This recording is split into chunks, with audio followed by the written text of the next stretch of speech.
Hello everybody, today we have Asus Zenbook Q415MA series. It's an Intel Core Ultra 5.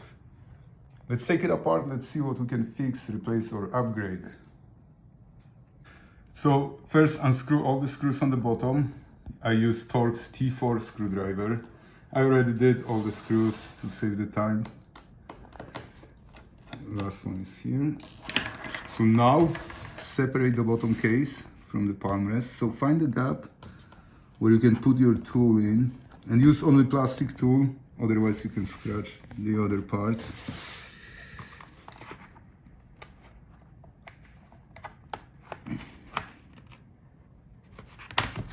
Once you find the gap, work your way around the edge to disconnect all the clips. Now the bottom is off.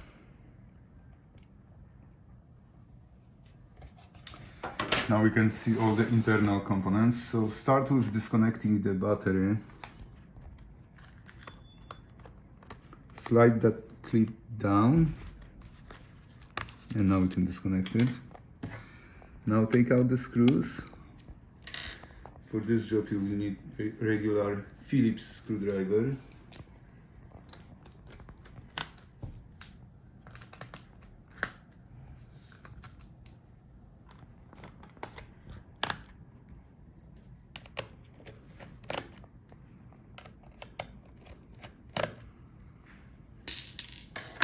So if the battery is swollen or doesn't hold the charge, you can replace it.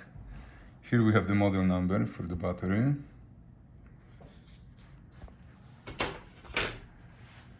Here we can see our storage. That's our SSD drive.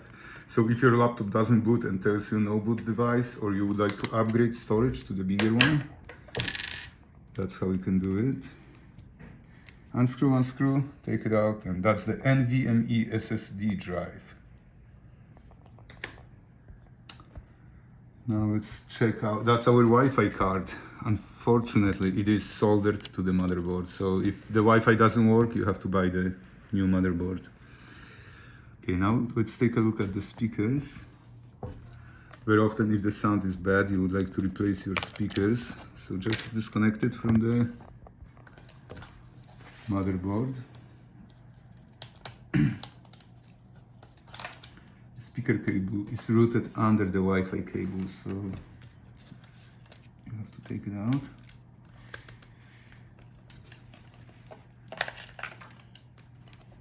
Alright. And that's how you can take out your speakers.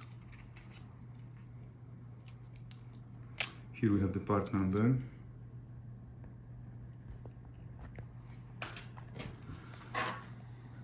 Now let's see our heatsink. So if the cooling is bad, heatsink doesn't disperse the heat properly, could be bent or clogged, or you would like to replace the paste for the between the heatsink and the chip, and you can do it. Unscrew the screws.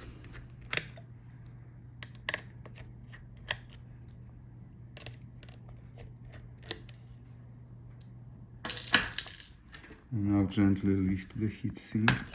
Sometimes it gets stuck because of the cooling paste drying out, so be careful. Don't bend it. If you bend it, it won't work.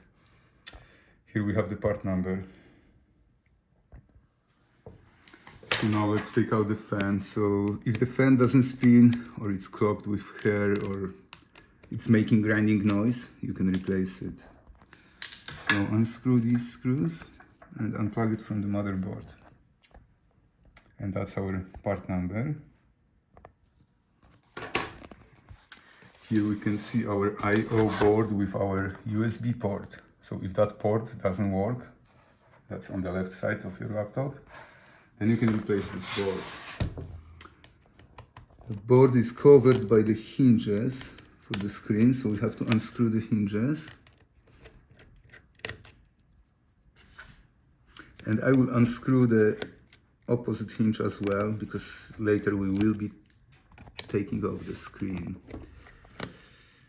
So now gently unfold the hinges, and now continue with the screw for the board.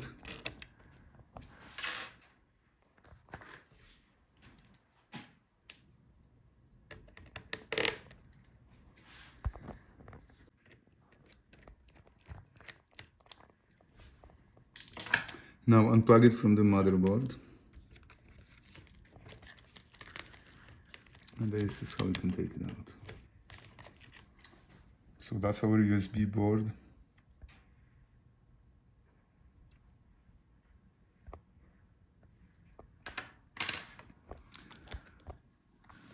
Now let's take out the motherboard. So unplug all the cables.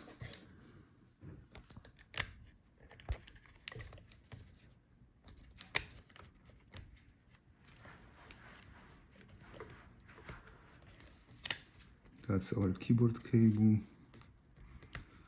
and the touchpad cable.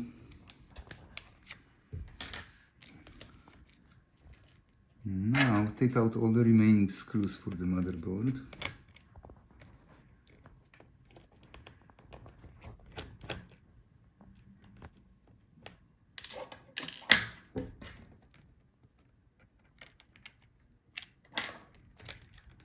Okay, there's one more screw in the corner.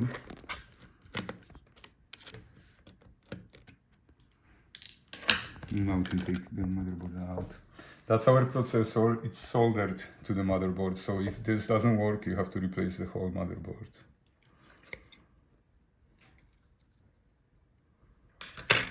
Right, now we can disconnect our Palmrest keyboard touchpad assembly. Okay, so that's the Palmrest keyboard touchpad assembly. Let's see if we can replace the touchpad. Yes, so take out the screws surrounding the touchpad.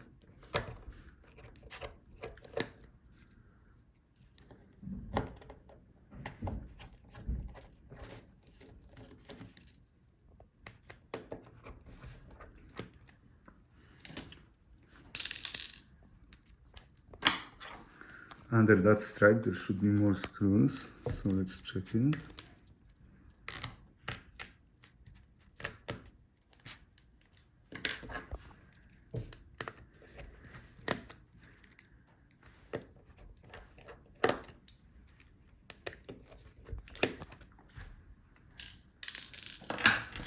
Alright, so this is how we can take out the touchpad.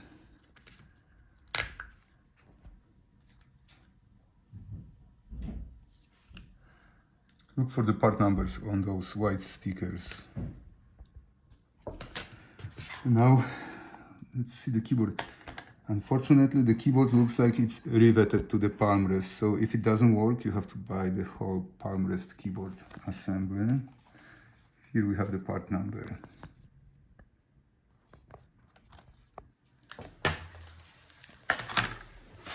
Let's see our screen. The screen is very fragile. This one is already cracked, so let's try to disassemble it.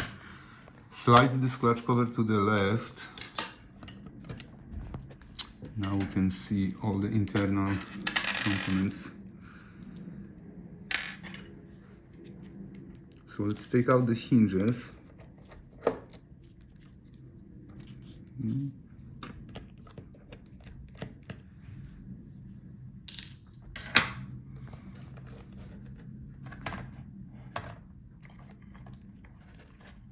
So now we have to take off those covers to see the rest of our hinge.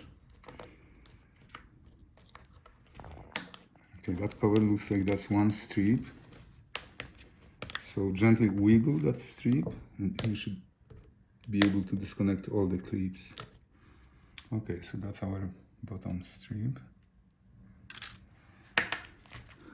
Now let's see. Let's take out the remaining screws for the hinges.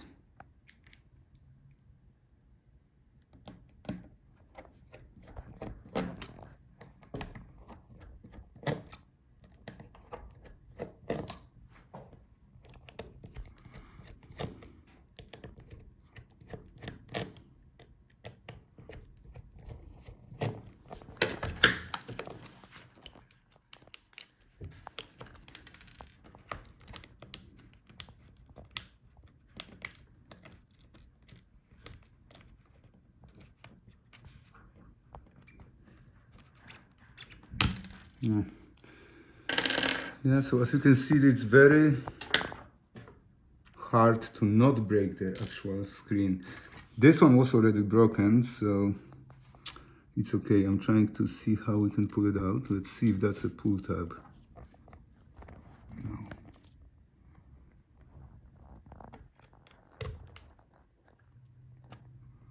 Yeah, I wouldn't recommend to take it apart. Looks like it's all glued together.